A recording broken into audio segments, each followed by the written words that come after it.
last Sunday I missed the contest, but I was in the rehearsal for an orchestra performance for a charity event. And after that, I was having a dinner with some of the students, and they were talking about schools and stuff, and they told me, I'm studying in international school and I'm already in year 13. And the other one said, I'm in year 14. And they asked me, how about you? And I said, I'm already working. And he said, what? You're working? You look like a high school student. Really? Like, seriously? I look like 17 or 18? Well, let me change your impression. I'll just change a little bit. Because he said that life is just about, looks. So let's see just a minute. And I hope that you have your clean minds with you. Just joking.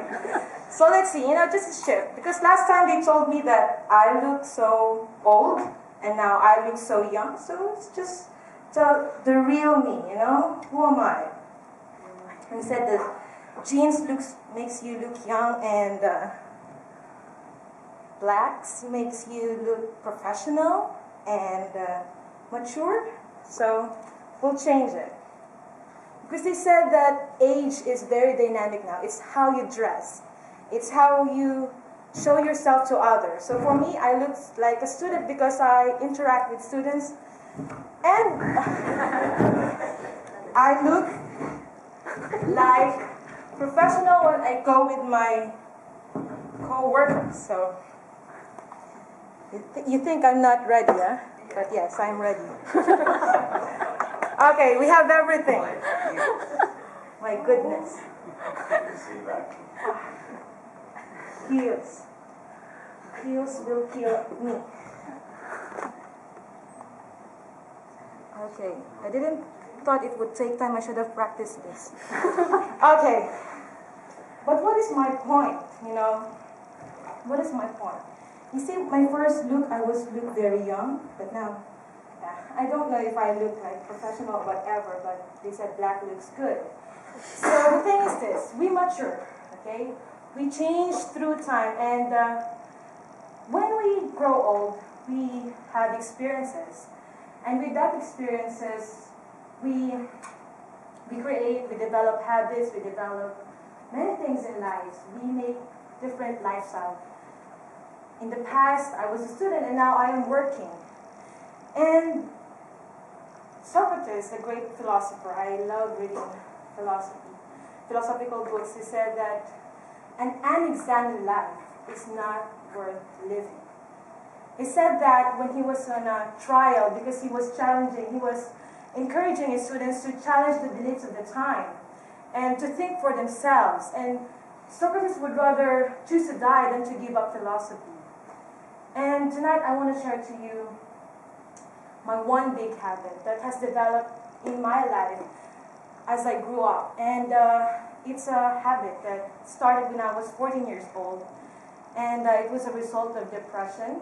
I was like transitioning from childhood to adolescence. And this one big habit is writing.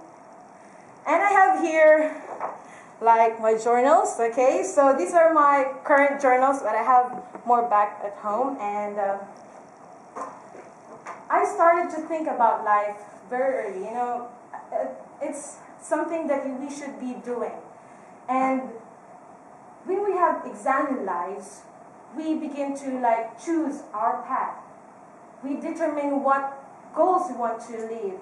We choose which path we need to take. And we become critical with ourselves and to do what is really worth doing.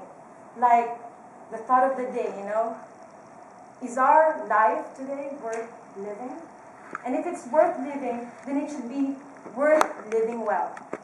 So I'm going to share to you now, I just turned 24 yesterday, and I celebrated it not with parties, but with a coffee and a notebook. And I'm going to share to you some of my journal, and I think some of you may make laugh, but it's a personal thing. But I want to share it to you, and it's worth sharing. This one is January 30, 2012. Pardon some of my English here. You can be close to someone intellectually. You share the same things in mind, and you can be close to someone in the heart level, since you share the same passions in life. You can be close to someone physically, which is worse. I think if it's different from different people, it's probably you have the same physical urge. Worse that, well, that's all I can think right now. But my point is we can share things in different ways, like mind, heart, body, and on different levels. From so close to not so close. You might have someone's mind but don't share his heart. Or you might share someone's like emotions. Or worse again, you can have physical contact or close proximity with others, but your heart and mind is opposite. So I think this can be applied to any relationships. And I had another one. This is the last one, I think. This one was yesterday. Bang! I woke up, almost shook up. A loud thunder woke me up from the nightmare. Yes, I'm having a nightmare. And I can't even remember it. My heart is pounding very fast. And I can barely breathe. I feel dizzy and disoriented. And I sat down at the edge of my bed quickly and clasped my hands. And I was like praying in the dark. I moved. I hope I don't wake up someday surprised by my old age. Waking up in a very special day with a bang is not a good start, but it has reminded me all my past. So I just want to ask, who among you loves writing, or who among you keep a journal to yourself? Well, great. You know, it's not, wow, I salute you guys. You know, it's not a girly thing, or it's not a very, you thing, or great people think and great minds reflect. And I hope that each of us, we inculcate to ourselves that we think, we grow old, and in aging, we change, and as we age, we gain experience. And I hope that our experience is not something that is worthless if we think about it. So I encourage everyone not just to think, but think and reflect. Thank you very much.